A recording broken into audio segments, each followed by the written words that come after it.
David. Please step to the podium, sir. We now have 15 CRA 4911, the State of Ohio, the City of Parma versus Logan Daniel Sinclair. Mr. Sinclair has been in custody at jail since yesterday evening. He has been in custodial fashion since Saturday the 28th. Mr. Tates has been appointed as public defender to represent him. I'm Judge Spanigal. Logan. You've been charged with the crime of aggravated murder, a felony of the first degree. This is what is called the arraignment. The purpose of the arraignment is to explain to you the charges against you, the penalties you face, and the procedures that you have to follow and the rights that you have. I have given your attorney a copy of the complaint.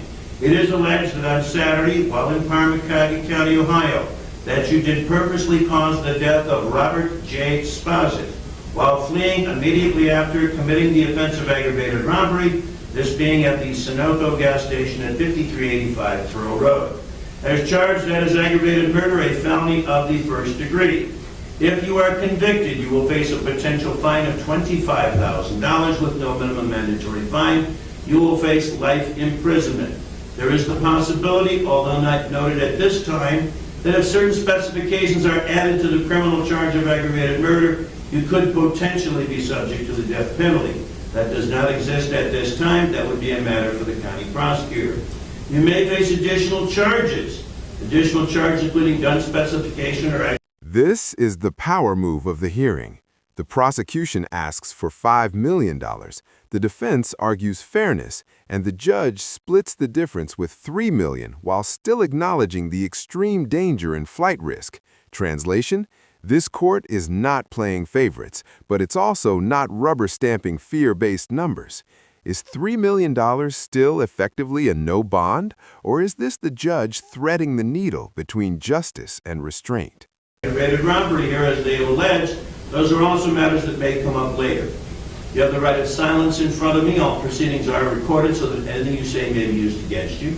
You have the right to an attorney. You have qualified for Mr. Tates at this stage as your public defender. You may have a future public defender at other stages of the proceedings, as Mr. Tates is for these proceedings only. The arraignment that I'm doing now is the first step. That will include the setting of bond. The next step is what is called a preliminary hearing. The purpose of a preliminary hearing is to give you an opportunity to confront the evidence against you as to whether there should be a charge going forward or not.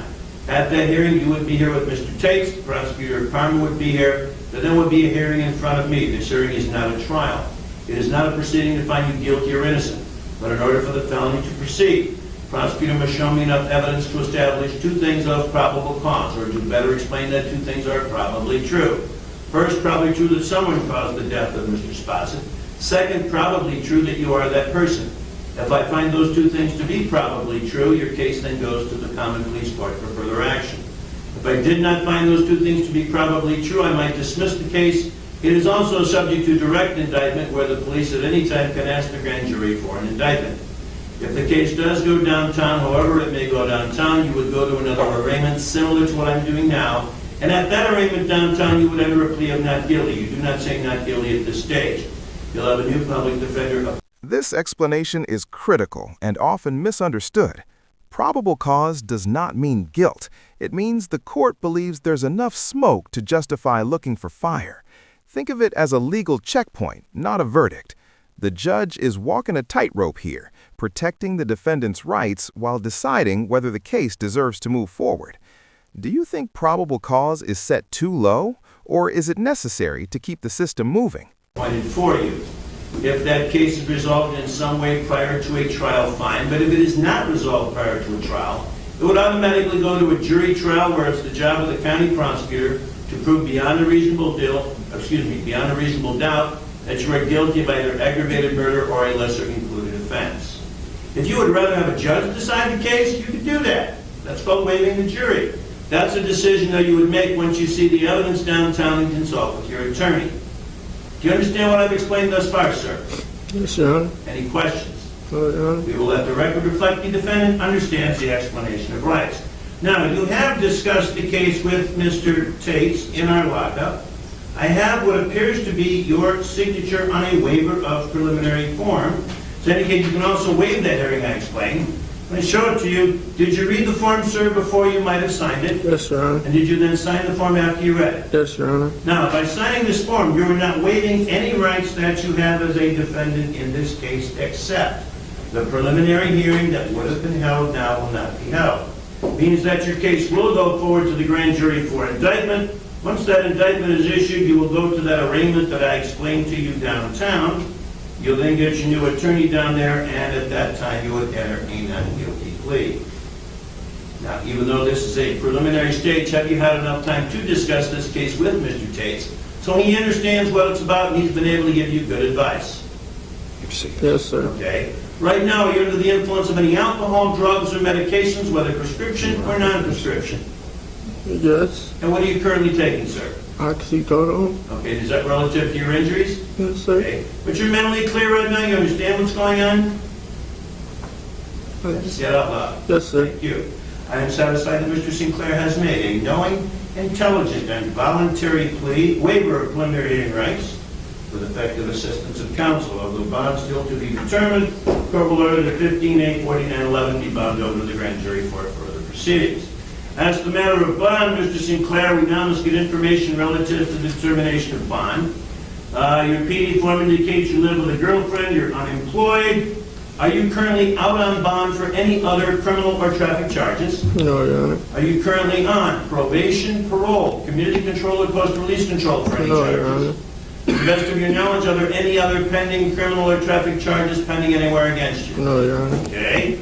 Court notes his record appears to indicate he has no prior common police history in our county. Leads apparently indicates an arrest about a year ago out of Cleveland, but does not show any disposition. Mr. Dobick, does the city wish to be heard as to the matter of bond? We do, Your Honor. The city is asking for a $5 million bond. We believe that the defendant is a flight risk and a threat to the public for the following reasons. He was involved not only in the armed robbery such as killing of Mr. Sposit, but he also shot at a witness that particular evening, a witness that was giving assistance to Mr. Sposit. And in addition to that, about an hour before, he was involved in and committed another armed robbery in the city of Cleveland.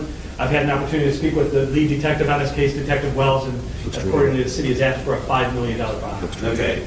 So this other incident, Cleveland's investigating, but they're obviously liaisoning with Wells? They are, that's correct, Your Okay. Honor. All right. Mr. Tates, you may also be heard as to the matter of bond. Your Honor, we're aware, I talked to my client, the seriousness of the charges being brought against him, and the only All right, pause right here, because this is where the room changes. An aggravated murder charge isn't just serious, it's the top of the food chain.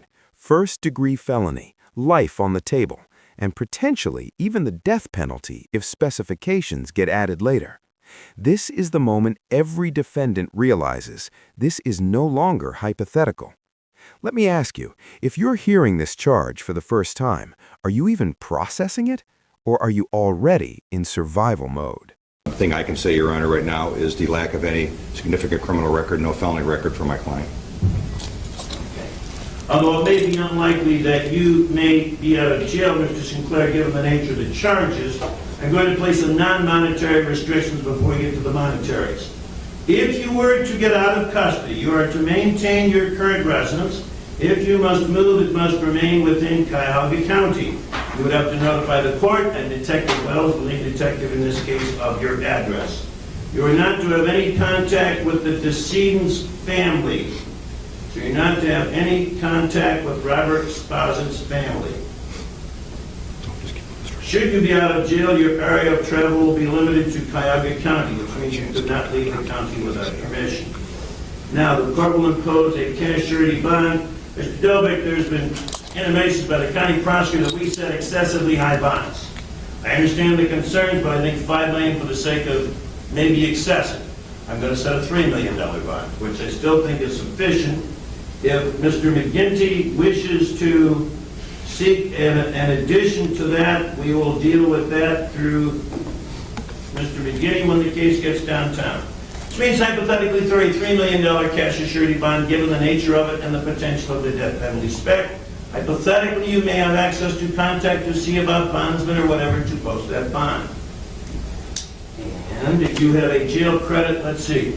Jeff, approximately what time was he custodialized on Saturday night? Somewhere between, right around midnight, Your Honor, between 11 and midnight. Okay. For the record, I have to give you a jail credit, sir. You have a 4-day jail credit toward any potential sentencing. Mr. Dobick, anything else as to Mr. Sinclair? Not on behalf of the city, Your Honor. Okay, Mr. Tates, anything else? No, Your Honor. Close proceedings as to Mr. Sinclair. You may take Mr. Sinclair back downstairs. We'll have them prepare the appropriate MIT papers. Michael, would you take the, have them send that downstairs so we can get the MIT papers.